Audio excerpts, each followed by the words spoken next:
All right, let's dive into something pretty big today. We're talking about the ISO 59000 series, those new standards for building a circular economy. Yeah, released just this past May 2024. They're already making waves. Definitely aimed at our listeners, Hmm. sustainability professionals, people working on government policy, entrepreneurs trying to make a difference. So imagine for a second a world without waste, where products are built to last. And businesses actually work with nature instead of against it. That's the whole idea behind a circular economy. And these ISO standards, they give us the roadmap. What's really cool is, for a while, the circular economy felt theoretical, hard to put into action. But with these standards, we've got a framework that's practical, measurable, and the whole world recognizes it. Exactly. That's why you should care about this. Whether you're greening a supply chain or crafting a new policy or even designing a product, these standards are about to become your best friend. Before ISO 59000, it was kind of a free-for-all. Companies used different methods to measure circularity, and honestly, some were more reliable than others. Total confusion, like everyone was speaking a different language. Now we have a universal dictionary. Exactly, a shared understanding. So, The first part of this framework, ISO 59004, that's like your Circular Economy 101, defines all the key terms and outlines those 6 core principles. one that really stands out is systems thinking.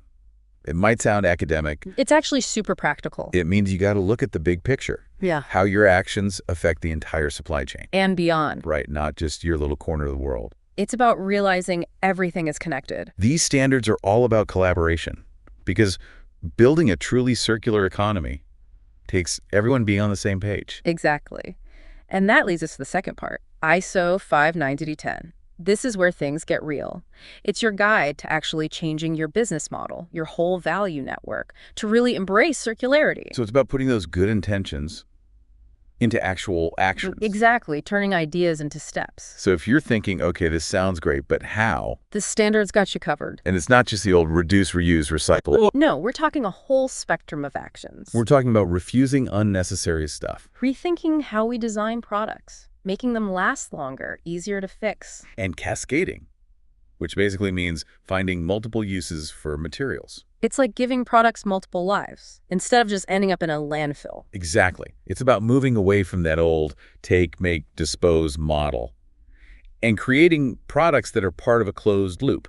And that's where design for circularity comes in. It's a big idea in these standards. Not just adding sustainability as an afterthought, but making it core to your products and processes. Thinking about the entire life of a product, from the materials you used. How it's made, used, and eventually recovered. Exactly. That means durability, repairability, easy to take apart for recycling, All those things need to be top of mind. from the very beginning. And that brings us to the third piece, ISO 59020, the measurement piece. Because you can have the best ideas. But if you can't measure your progress, How do you know if you're actually making a difference? this standard is all about holding ourselves accountable. Showing that our work is having real results. It gives us the tools to measure our circular economy performance with real rigor, real transparency. No more vague claims or greenwashing.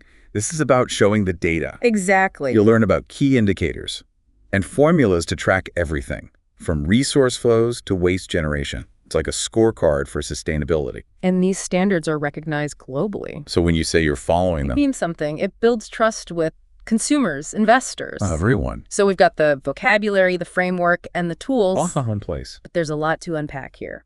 Stay tuned for part 2 of our deep dive, where we'll get into the details of each ISO standard, Welcome back. picking up right where we left off, digging deeper into these ISO standards.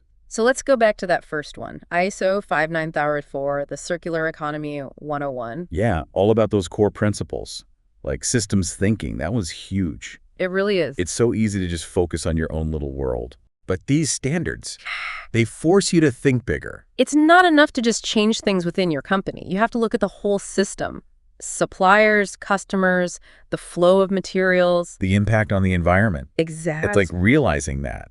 Your actions have consequences. They create ripples, and sometimes unexpected ones. And that's why understanding the whole system matters. So you can design solutions that actually work. Yeah. And that's where those resource management actions come in. Right. ISO 59004. Going beyond the basic Reduce, reuse, recycle. It gives us a much broader range of strategies. Like refusing things we don't need, Absolutely. rethinking how we design products, To make them last longer, easier to repair. and cascading, finding multiple uses for the same materials. Yeah, extending the life of products Yeah. instead of just throwing them away. And I think that's a key takeaway for our listeners. Yeah. It's not just about doing things more efficiently. It's about challenging the way we do things, finding entirely new approaches. Absolutely. And that brings us to ISO 59010, which gives us a framework for putting all this into action.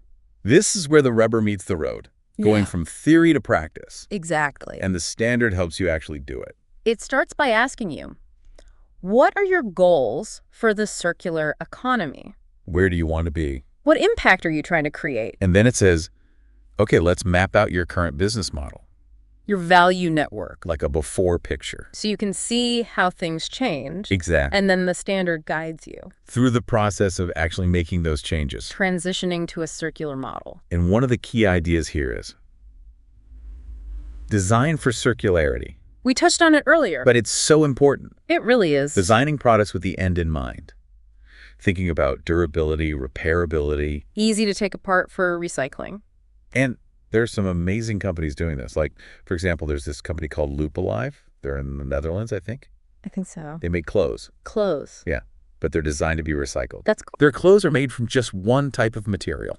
So they're easier to take apart. Exactly. And they use special stitching that's easy to remove. Smart. So their clothes can be recycled over and over again. It's like closing the loop on fashion. That's fantastic. And then there's this company called Sulapak. Sulapak. They're from Finland. They make packaging, Oh, okay. but it's made from wood pulp and other renewable stuff. So it's biodegradable?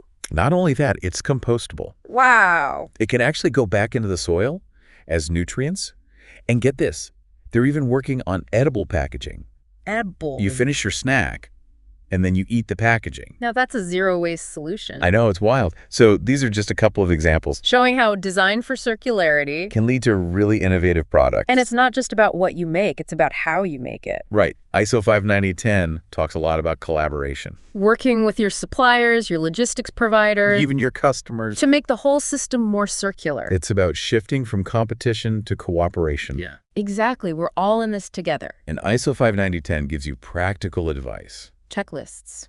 Real-world examples. to help you actually make these changes. It's very user-friendly. And it emphasizes continuous improvement.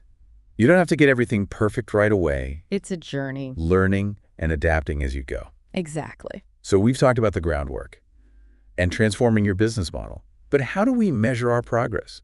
How do we know if it's actually working?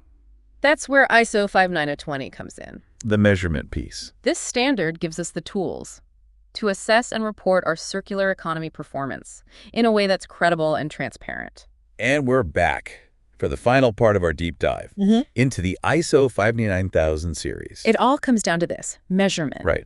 ISO 59020. Our guide to assessing and reporting our progress. Towards that circular economy. Because we need to know if our efforts are actually working. Exactly. We can't just talk about sustainability. We have to show results. Real, measurable impact. And that's what this standard is all about. ISO 59020 helps us move beyond those vague claims. And demonstrate real change. So where do we start? Well, the standard lays out a clear framework. Okay. First, you define the system you're looking at. So is it your whole organization? Or just a specific product line. What are the boundaries? Exactly. Once you've got that scope defined, Yeah. then you start gathering data. And that's where the circularity indicators come in. Right. ISO 59020 gives us a whole set of them, To measure everything. like resource consumption, Waste generates. product lifespan. Material circularity. It's like a toolkit for measuring sustainability. And the standard doesn't just list them, it tells you exactly how to calculate them. So everyone's measuring things the same way, Right. ensuring consistency and comparability. Which means you can benchmark your performance against industry best practices. And track your progress over time. See how you're improving. Exactly. And this data-driven approach, it's essential for making smart decisions. It helps you see where you're doing well and where you need to improve. Because remember, it's not about getting a perfect score. It's about using the data to get better, Continuously improving your processes and products to create a circular economy that works. for your business and for the planet. And one thing I really appreciate about ISO 59020 is that it recognizes that. There's no one-size-fits-all approach. Yeah, context is key. Your assessment's going to be different, depending on your industry, your size. Your specific goals. Right. But the standard gives you the flexibility to tailor the assessment to your needs. While still being rigorous. So your results are still credible. Even if you're in a unique situation. And don't forget about transparency. Right, that's huge. ISO 59020 emphasizes clear reporting. Using a standardized methodology. So everyone can understand your data. And compare it to others. It builds trust and accountability. Showing that you're serious about sustainability. Exactly. So we've covered all three pillars now. The foundational principles. The framework for action. And the tools for measurement.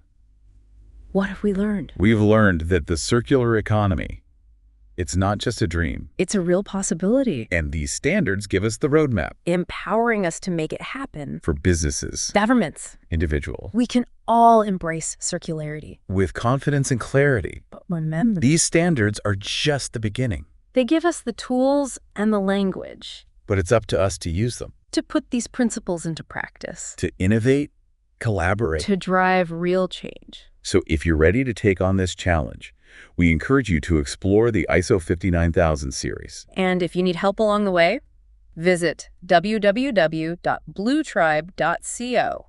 Blue Tribe can help you turn these principles into tangible results for your organization. Thanks for joining us on this deep dive. We hope you found it valuable. Keep learning, keep questioning, and keep pushing the boundaries of sustainability. See you next time.